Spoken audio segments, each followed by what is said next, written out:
Assalamualaikum warahmatullahi wabarakatuh. Baik, terima kasih. Selamat datang di channel Booming Plus. Jadi pada kesempatan ini kita coba akan membahas berkenaan dengan wakaf uang ya. Satu tema yang dapat dikatakan menarik ya. Dibilang menarik karena ini adalah salah satu instrumen keuangan Islam ya yang bersifat sosial ya, dan juga memiliki banyak manfaat ya, baik itu secara ekonomi maupun secara sosial. Nah, cuma memang di satu sisi literasi atau pemahaman masyarakat berkenaan dengan wakaf ini masih rendah ya, atau masih minim ini kalau kita melihat data literasi tentang wakaf. Oke, nah jadi pada kesempatan ini kita coba akan membahas berkenaan dengan wakaf uang, nanti meliputi diantaranya adalah pengertian wakaf uang, kemudian dasar hukum wakaf uang di Indonesia, yang ketiga adalah potensi wakaf uang di Indonesia. Dan jadi pada kesempatan ini kita masih akan membahas yang dasar ya, dasar apa, jadi masih belum mendalam. Cuma nanti semoga aja kedepannya kita bisa membahas isu yang lebih mendalam lagi. Oke, baik. Nah, tentu kita akan bertanya-tanya ya, apa sih yang dimaksud dengan wakaf uang itu? Nah, wakaf uang, jadi sebelum kita membahas atau memahami pengertian daripada wakaf uang, jadi mungkin perlu juga kita pahami dulu pengertian dari wakaf itu sendiri. Nah, kalau wakaf ini menurut Imam Nawawi ya, bahwa wakaf ini adalah penahanan harta yang dapat dimanfaatkan dengan tetap menjaga keutuhan barangnya. Kemudian hasilnya itu disalurkan kepada yang membutuhkan atau disebut dengan mauquf alaih.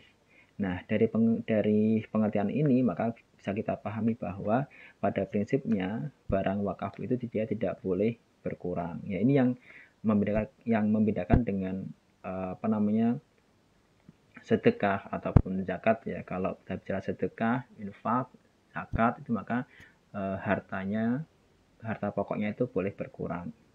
Nah, jadi tidak demikian dengan wakaf. Kalau wakaf itu tidak boleh berkurang. Jadi yang digunakan adalah atau yang dimanfaatkan adalah hasilnya. Dalam konteks hukum di Indonesia ya, itu ada di Undang-Undang Nomor 41 tentang wakaf, di mana pada undang-undang itu didefinisikan bahwa wakaf ini sebagai tindakan hukum dari seorang wakif ya, untuk memisahkan dan atau menyerahkan sebagian harta miliknya.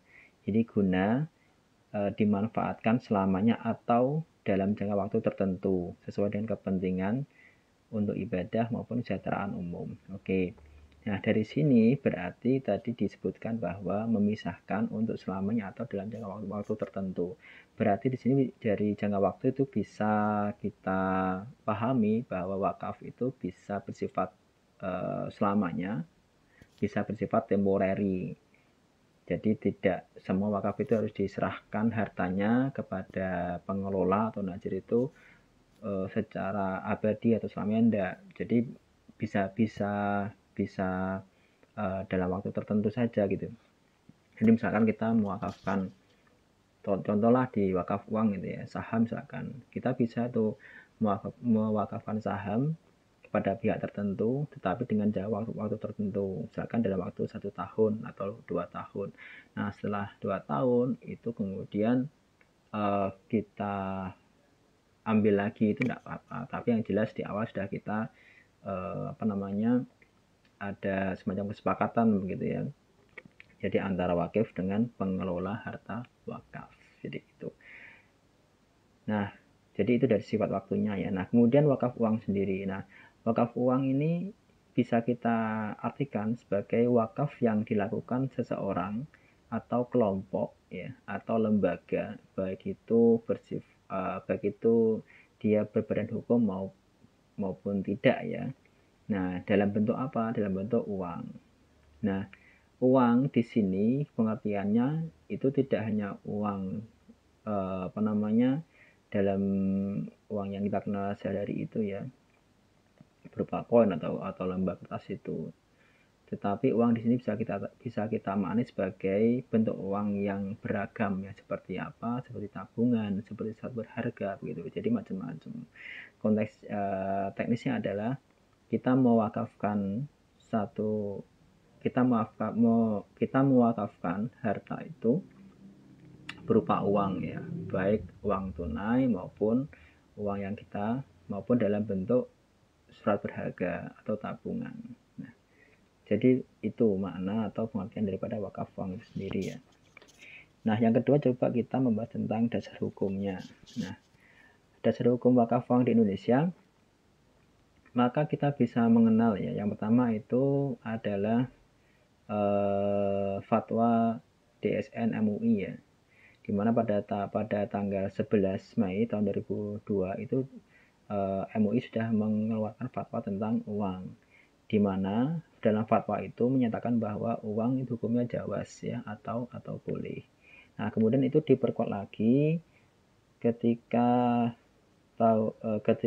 Indonesia itu dipimpin oleh Bapak Susilo Bambang Yudhoyono ya, di mana pada masa beliau itu dikeluarkan Undang-Undang Nomor 41 Tahun 2004 tentang wakaf.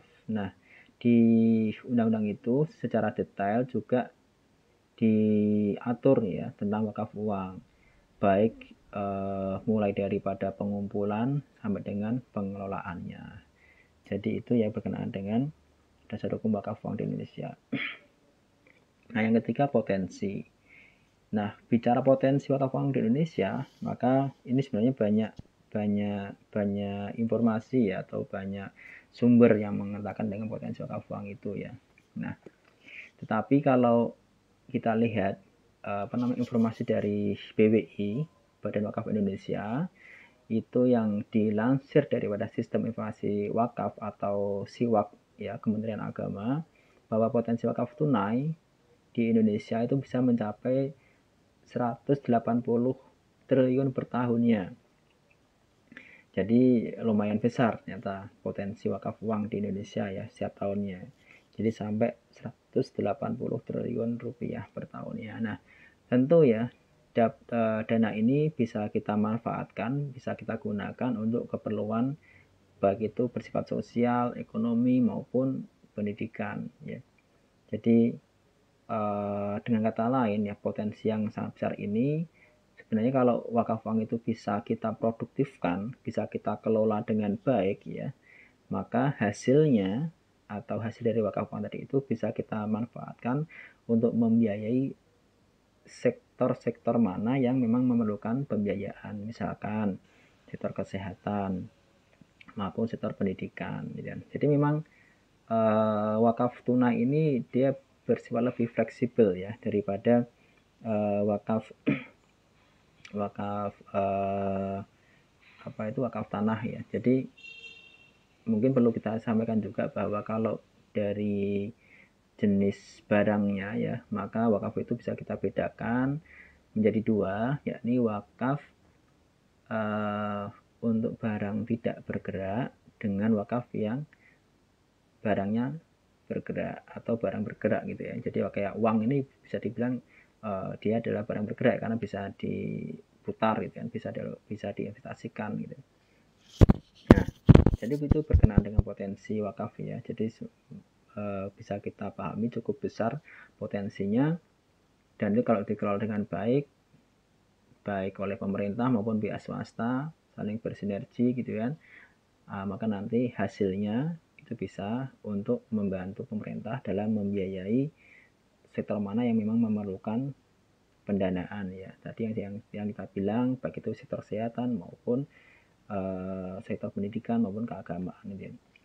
Jadi di sini bisa kita pahami ya bahwa wakaf uang ini merupakan instrumen ekonomi Islam yang penting dan telah menjadi bagian daripada hukum nasional itu sejak tahun 2002. Nah, namun potensi yang besar tadi itu tidak akan berarti, tidak akan bermakna jika kemudian tidak dikelola dengan baik. Nah, pengelolaan yang baik tentu harus dapat respon dari masyarakat. Nah, saya kira demikian dulu ya. Mari kita terus mendukung gerakan wakaf uang di Indonesia.